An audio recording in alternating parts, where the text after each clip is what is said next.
면역.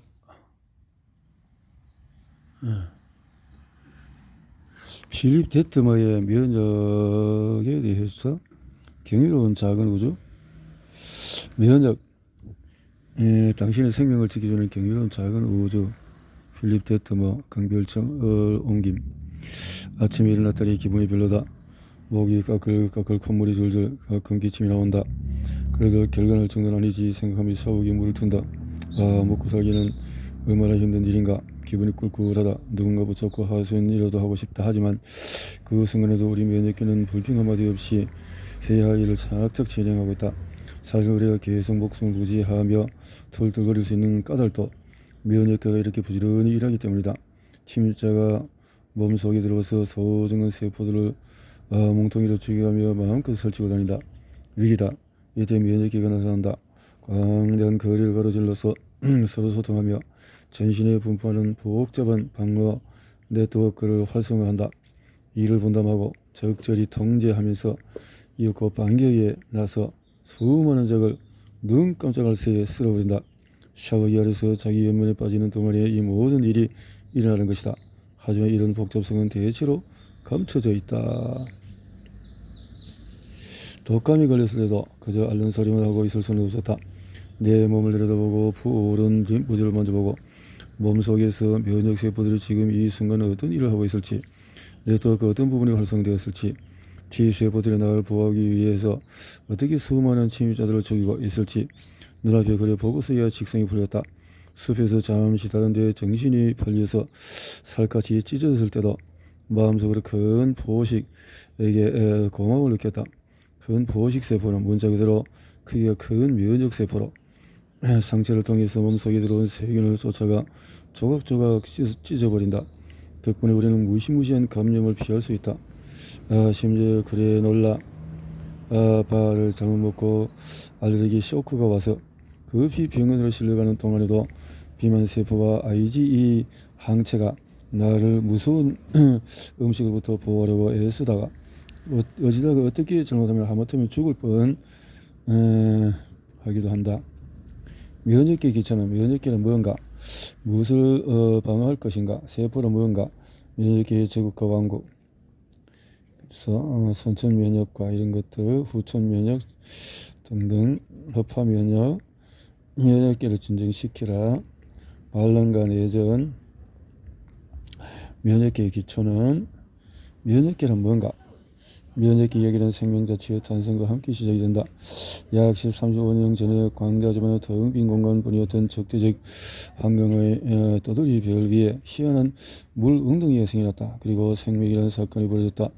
최초의 생명체가 무슨 일을 했는지, 저의 관심사가 무엇이는지 아무도 모르지만 위에 서로에게 중요한 존재가 된 것만은 분명하다. 아침에 일찍 일어나서 자신은 물론 아이들까지 하루를 시작할 수 있도록 돌봐야 한다거나 등등. 가장 작은 차원에서조차 세계는 바이러스를 방어할 방법을 갖고 있다. 싸우지 않고 물리칠 수 있는 동물의 세계로 눈을 돌리면 가장 단순하고도 오래된 물의 민 해면이 있다. 5억 년 이상 존재해온 해면 역시 동물계 최초의 원시적인 면역을 나타낸다. 바로 체액성 면역이다. 문자 그대로 동물 세포 밖 속에 존재하는 아주 작은 단백질에 의해서 나타나는 반응이다. 하지만 체액성 면역은 시작일 뿐이다. 다수의 동물은 대단한 특징을 누리는 또 많은 종류의 특화된 세포를 만든다는 것이다. 따라서 방어 기능에 특화된 세포를 만들어내는데도 오랜 시간이 걸리지 않았을 것이다. 세포성 면역은 생겨나자마자 눈부신 성공 스토리를 써내려갔다. 세포성 면역. 면역계가 그토록 매혹적인 이유는 스스로 생각할 줄 모르고 따로 떼어놓으면 멍청하다고 할 수 있을 작은 요소들이 한데 모여서 이 복잡한 일을 완벽하게 해낸다는 점이다. 면역계를 구성하는 요소들은 서로 조화를 이루면서 주어진 상황에 역동적으로 반응하고 신속하게 대처한다. 2차 세계대전보다도 10배쯤 큰 전쟁이 터진데도 군대를 지휘할 장군은 한 명도 없다고 상상해보자. 전쟁터에는 스스로 아무런 생각도 할 줄 모르는 면역계의 병사들만 있을 뿐이다. 그래도 그들은 어디로 진군해야 할지, 언제 탱크나 전투기를 투입해야 할지 기막힌 결정을 내린다. 게다가 모든 것이 불과 며칠 사이에 이루어진다. 가벼운 감기만 걸려도 우리 몸속에서 언제나 이런 전쟁이 벌어진다. 면역에 대해서 좀 더 자세히 알아보자. 그러면 다음에 가벼운 감기 기운에 시달리며 샤워를 할 때도 적어도 잠시나마 떠올린다. 무엇을 방어할 것인가? 우리 몸의 섬세한 방어 체계를 탐구하기 전에 한번 생각해보자. 무엇을 방어해야 할까? 그것은 바로 우리 몸이다. 너무나 당연한 이야기다. 다시 말해서 피부와 그 아래에 있는 모든 것이 다 너무 쉽다. 그렇지 않은가? 하지만 우주 공간에 떠있는 별을 바라볼 때처럼 멀리서 모든 것을 완전히 볼 수가 없다. 그러면 우선 이상하고도 낯선 세계를 함께 여행을 떠나보자. 감염에 정말로 취약한 곳은 점막이다. 점막이란 기관지와 허파, 눈꺼풀, 입속, 코 속, 위와 장, 점막. 점막은 몸의 내부라고 생각하기 쉽다. 그렇지 않다. 점막은 외부다. 선입견을 버리면 사람의 몸을 매우 복잡한 한계의 대롱으로 볼 수가 있다. 면역, 세포란 무엇인가? 지금까지 세포에 대해서 많은 말을 했지만 앞으로 더 많은 말을 할 것이다. 정확히 세포란 뭘까?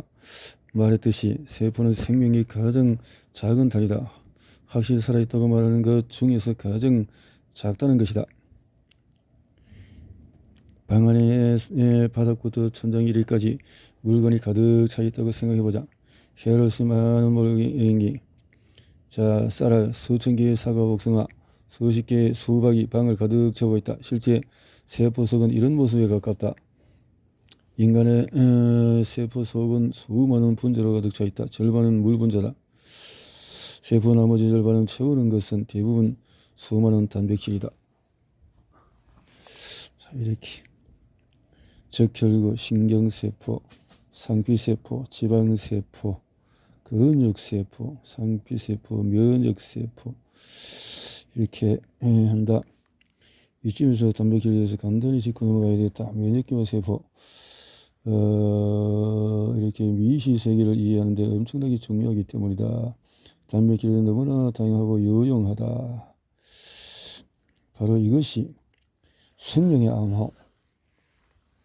DNA가 하는 일이다. DNA는 생명과 생명체로 존재하기 위해서 필요한 아주 긴 지침서다. 중요한 것은 DNA의 약 1%만의 단백질을 만드는 데 필요한 정보를 담고 있다는 것이다. 이 부분을 유전자라고 한다. DNA 나머지 부분은 어떤 단백질을 언제 어떻게 만들지, 그때 얼마나 많이 만들지를 조절한다. 단백질이 생명체에 얼마나 중요한 역할을 하기 때문에 생명의 암호란 결국 단백질 제조법을 적어놓은 지침서에 불과하다. 구체적으로 어떻게 작동할까? 리보핵산, DNA 리보핵산, RNA 분자는 세포액을 빠져나가서 다른 세포 내 소기관을 차지한다. 리보솜, 이다. 단백질 여기까지만 보겠습니다. 네.